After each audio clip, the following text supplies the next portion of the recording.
Bienvenidos a La Voz Trail. Aquí hablamos el lenguaje de la montaña. Soy Mauricio Quintero y los invito a recorrer juntos la historia del trail running de Colombia y del mundo.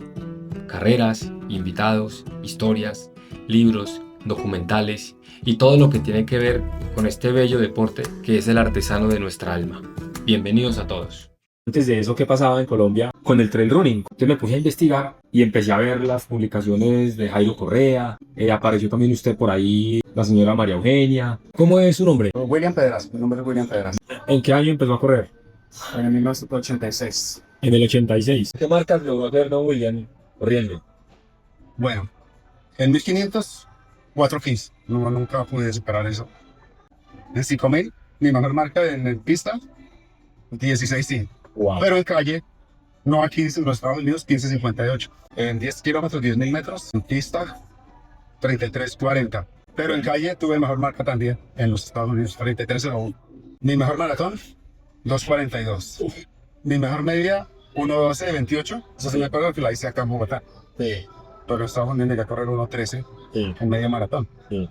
Como mi mejor marca allá. Cuando empecé a correr, entonces ya conocí amigos que practicaban el atletismo de forma competitiva. Entrar a ese mundo era difícil. Cuando uno competía con ellos era muy difícil entrar entre los, porque había entre 30 y 40 atletas muy buenos. Todos aquí de Bogotá y de Boyacá. Otro que venía de la costa era Julio Hernández, pero él estaba radicado aquí. Sí. Los otros antioqueños eran Amariles, que eran el duro de esa época, el 85-86. ¿Usted cómo desarrolló el tema de ir progresando en las distancias? ¿Usted era consciente en ese entonces de que tenía que ser por etapas, por procesos, por años? ¿O eso se iba dando a medida que usted iba corriendo? Afortunadamente, cuando empecé a correr, en el salitre había buenos entrenadores que la Liga de Bogotá los proveía. Estaba el profesor José Antonio García Forero, uno de los mejores entrenadores que hay, Rafael Baracaldo, Manuel Pasos. El entrenador lo entrenaba a uno porque lo pagaba la Liga de Bogotá. Entonces mi primer entrenador fue José Antonio García. Le enseñaba a uno las etapas. Primero la pista, que la pista es el que forma al atleta. Sí, es el secreto, es la clave, pero muy pocos llegan a esa conclusión. Cuando usted lleva 1, 2, 3 años, cuando empieza a decir, venga, no mejora. No mejora porque le falta este tema de técnica. ¿Y cómo así que la técnica? Sí, la técnica se desarrolla en la pista. Entonces camino para la pista. Yo no tengo nada contra el boom que hay sobre las carreras y la masificación del deporte, porque eso es bueno. Sí. Pero se perdió el proceso. Contados con los dedos de la mano, si hay 5 atletas que se metan en la élite mundial. Son poquititos. Entre mexicanos, ahorita uruguayos, todos los atletas que en esa época entrenaban hacían pista y eran pisteros. Eran pisteros. Claro. El proceso, 1500, 5000, 10.000 y daban el salto a la calle o al maratón. Porque las carreras de calle eran escasas. Entonces había campeonatos interclubes, campeonatos internos de los clubes. Se corría mucha pista. Se corría mucha pista, ¿no? Sí, claro. El paso que dio origen a lo que hoy se hace en América Latina con el trail running, ¿no? Sí, porque si nosotros nos vemos a la historia, los cross country de antes eran durísimos. Sí. Aquí había uno que era el Parque La Florida, era durísimo. Más que la mayoría, sí. Estaba el de las piedras de Tumbo. Eran cross country nacionales. Y eran muy duros, eran el trail, porque el de tierras de Tumbo era subiendo y bajando muy duro. Sí. Los más fáciles era el cross country del Parque Sarita, que es solo césped. Sí. Hacían uno en el Parque Lago también.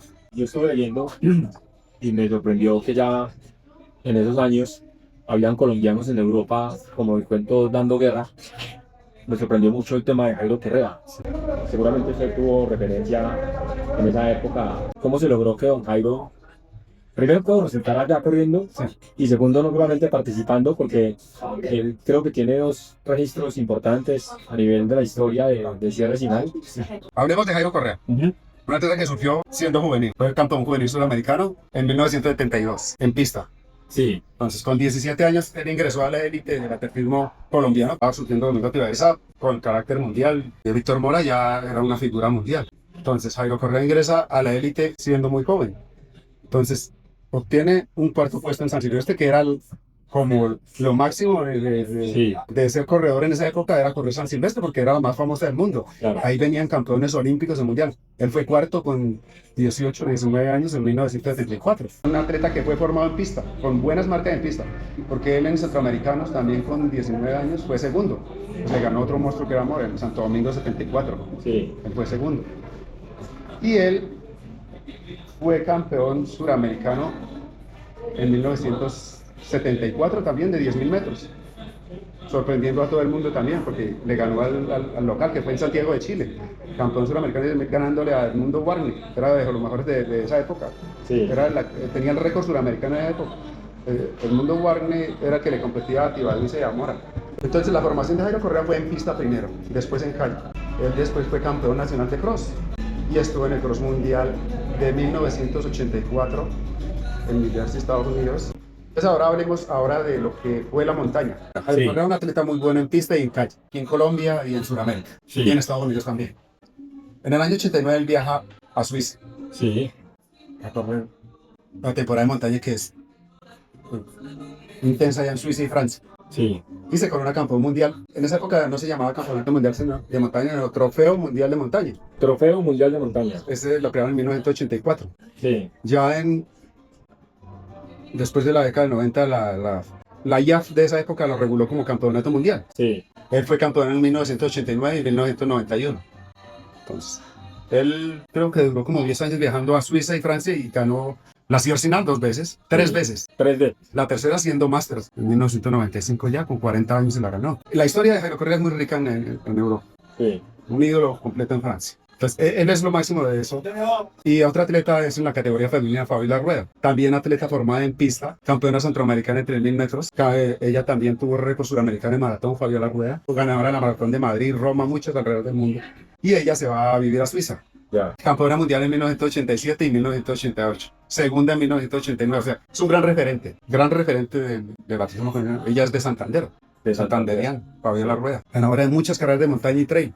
De lejos, es la mejor atleta internacional que ha tenido Colombia. Entonces, Jairo Correa, para mí, es el mejor atleta de montaña que ha tenido Colombia. Que en esa época era montaña, porque ahora ese campeonato se llama trail y montaña. Sí. Que lo hicieron en España este año. Entonces, él es una referencia como escalador.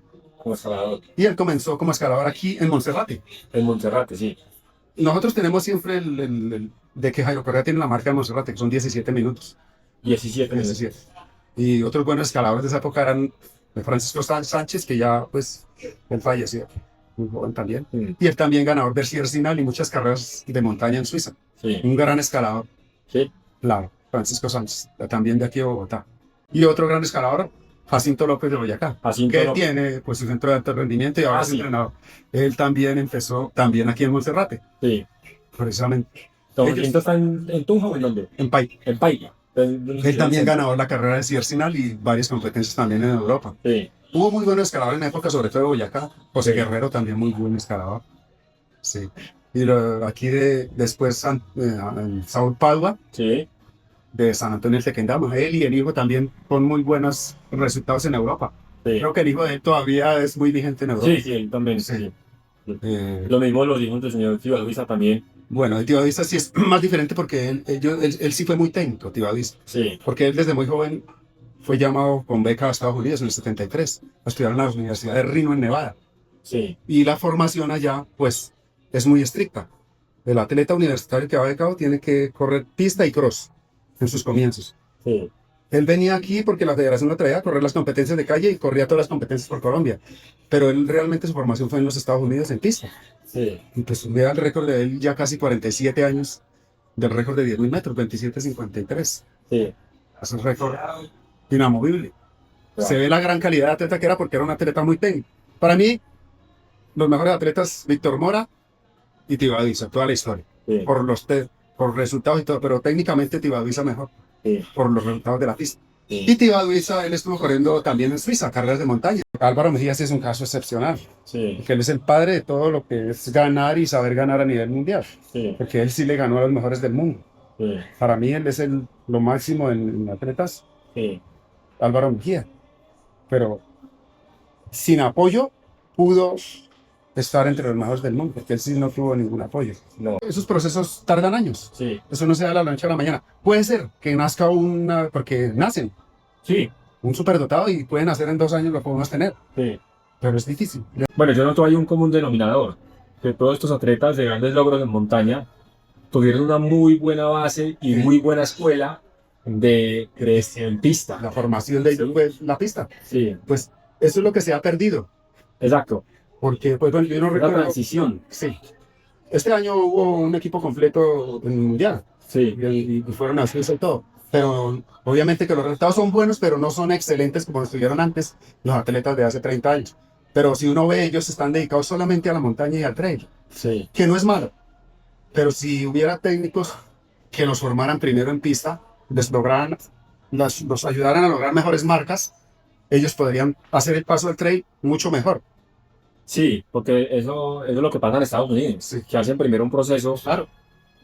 Ahorita estamos en la temporada de pros allá en Estados Unidos, Sí. de los colegios, universidades, desde el mismo colegio de bachillerato, Sí. college, y de las universidades. De ahí es donde están saliendo los atletas buenos, que Estados Unidos ahorita está dominando el fondo mundial. Sí. Campeón mundial de 5.000 metros, ¿sí? Hooker, campeón mundial de 5.000 metros. Él también fue campeón olímpico de 1.500. Estados Unidos, en la última Olimpiada y en los mundiales, tuvo medallas en fondo, Sí. dominando a los africanos, que son los reyes de eso. Imagínese. Pero se da porque es la formación. Es primero en pista, está la temporada de pista cubierta en invierno con el cross. Y en el verano y en la primavera, las carreras de pista al aire libre. Y el Sí. atleta no puede estar corriendo calle. Toman ya después de que tengan su formación en pista y hayan competido en olímpicos y mundiales, sí toman la decisión de entrar a la calle. Entonces aquí, eso es lo que falta de pronto en Colombia, más formación de técnicos para que puedan dirigir todo eso. Porque aquí en Colombia hay muy buen talento. Sí. Eso, primero, ese talento no está siendo bien explotado, yo pienso, Sí. porque siempre lo hemos tenido, Sí. pero se ha perdido eso, de estar formando el atleta. ¿Pero por qué se da eso? Porque, por Un ejemplo, tema comercial, un tema de económico. No, primero económico. Sí. Nos vamos a Tunar, que es un sitio donde hay muy buenos atletas, han salido buenos atletas, Sí. pero es gente de extracción humilde. Sí. Entonces, ¿qué hacen? Para sobrevivir toca correr carreras de calle. Pues, en esta temporada hay muchas carreras de calle, por ejemplo. Sí. Ahora las hay en todo el año. Sí. ¿Para qué? Por la masificación. Pero entonces, como saben que van a ganarse unos pesos, 1 o 2 millones, entonces el atleta desde muy joven empieza a competir en calle. Entonces la pista queda en un segundo plano. Aparte de que ya no se incentiva las competencias de pista como antes. Sí. Antes, en los intermedios de los partidos, así fuera por la noche o un domingo, había competencias. Sí. Está documentado. Había competencias en la mitad de los partidos en el Estadio El Campín. Y ya eso desapareció. Creo que en Medellín también hacían lo mismo, en la Francia Girardot. Aquí la pista del Campín desapareció. O sea, fue muy corta duración, como 10 años, y la tumbaron. Pero el Campín era una referencia del atletismo de pista. Sí. Y hacían las competencias en la mitad. No había dinero ni nada, porque en esa época se corría por una medalla o por las marcas. Sí. Sí. Entonces yo creo que lo que ha dañado, sobre todo en Latinoamérica, es la comercialización Sí. y la falta de buenos técnicos y buena formación de los atletas. Quizás son los procesos conscientes. Cuando uno quizás le cuenta a un atleta que aspira a ser élite y le dice, tu proceso puede durar entre 3 y 5 años, empieza a dudar, Claro. empieza a decir, uy, si estoy dispuesto, ¿cierto? Domingo Tibaiza vino en el 2010 Sí, como técnico. sí, Pues obviamente él venía de una universidad siendo profesor en Reno, en Nevada. sí, Pues obviamente él viene con una formación sí, ya cambiar de chip, sí, que son 4 años de un proceso. ajá, Ningún atleta quiso hacer y no tuvo esa disciplina. Entonces él dijo, no me sirve, no puedo, me vuelvo otra vez. sí, La topografía de Colombia para eso. Colombia es un país de vanguardia en Latinoamérica. Y hablando específicamente del trail de la montaña, nosotros tenemos un listón muy alto, son 5 campeonatos del mundo. 2 de Fabiola Rueda, 2 de Javier Correa y 1 de Rolando Ortiz, otro atleta que también fue formado en pista y en calle, y fue campeón mundial en 2006.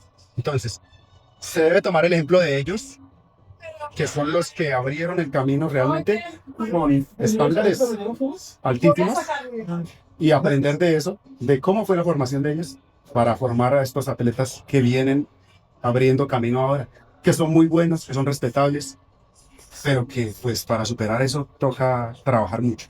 toca trabajar mucho, ¿verdad? Trabajar mucho de verdad. Bueno, William, esperamos podernos encontrar nuevamente ya allá en Colombia.